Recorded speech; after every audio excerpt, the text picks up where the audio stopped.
All right, let's dive right into this. Welcome to the Explainer. Today, we are going to unlock and really master one of the absolute most critical algorithms you're ever going to face in a technical interview, quicksort. Now, if you've ever felt completely overwhelmed by algorithmic sorting or recursion, trust me, you are not alone. But today, we're going to strip away all that complex jargon and build a truly intuitive, visual understanding of how this algorithm actually works under the hood. So why is this absolutely crucial? Well, today's explainer draws from a masterclass in the renowned Striver's A to Z DSA course. And as Striver himself enthusiastically puts it, once you complete the course, you will be ready for any of the DS algorithms in any of the companies in any part of the world. That is my guarantee to you. Those are some seriously high stakes, and there is a massive payoff to deeply understanding this concept. So let's get you ready.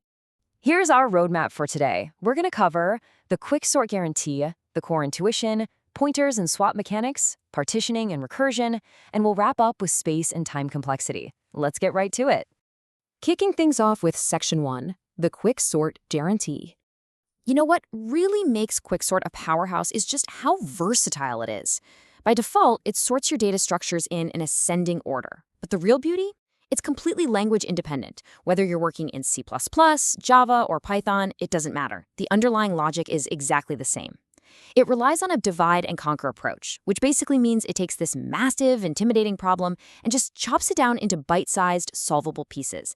And as we'll see a bit later on, you can make some really minor tweaks to completely flip it into a descending sort too. Moving right along to Section 2, the core intuition. Before we even think about touching the code, we really need to wrap our heads around the big picture.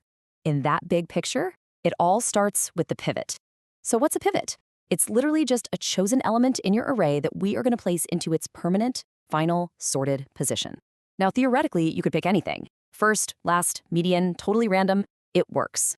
But to keep things super clean and simple for our logic today, we're going to consistently grab the very first element of our array and call that our pivot.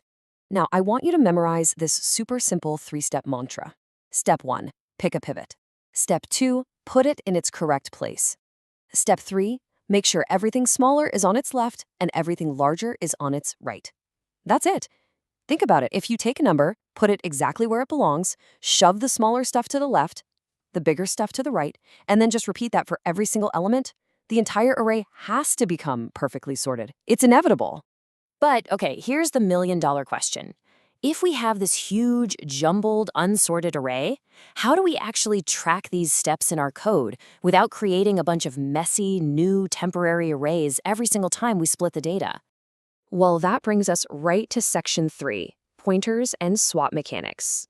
Let's get into the weeds and map that simple human mantra to some actual code logic. So, answering that question, we absolutely do not want to create entirely new arrays. That just eats up valuable memory. Instead, we use logical boundaries right inside the existing array. We drop a low pointer at our starting boundary, initially index 0, and a high pointer at the very end.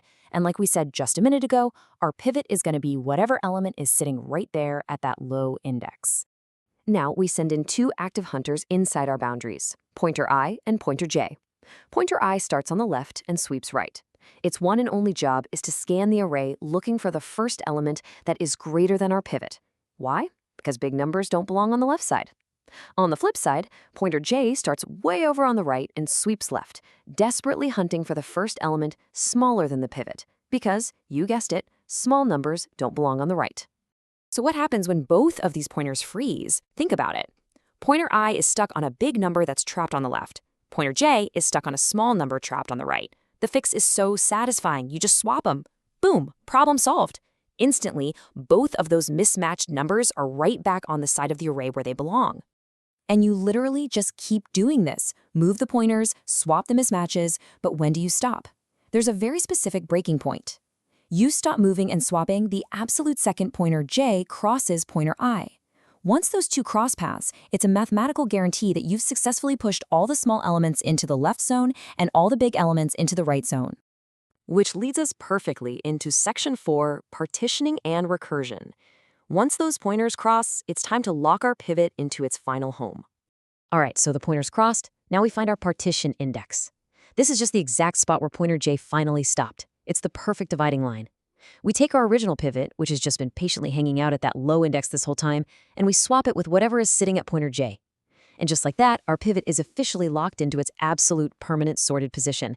That exact spot is what we call the partition index. So the pivot is set in stone forever. Now what? Well, remember our golden rule: divide and conquer. We've got an unsorted left chunk and an unsorted right chunk. So we recursively run that exact same quicksort function on the left side, going from our low boundary up to the partition index -1. Then we do it all over again for the right side, from the partition index +1 up to our high boundary. We're just treating these leftover chunks as completely new separate problems.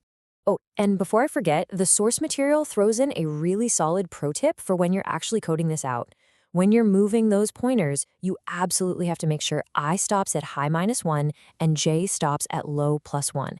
If you don't explicitly check those boundaries in your loops, your pointers will literally just march right off the edge of your array, and you're going to get a massive annoying boundary error. Nobody wants that. All right, heading into our final stretch, Section 5, Space and Time Complexity. You really can't have an algorithm explainer without talking performance. For quicksort, our time complexity is O(n) log n. Because we keep splitting the array in half, it creates this tree structure. That's where we get the log n, height.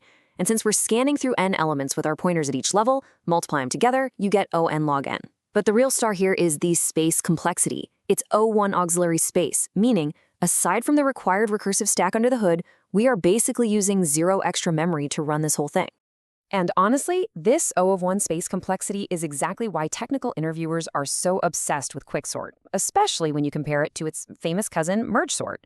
Both of them hit that great O(n) log n time limit, but quicksort takes the crown on space.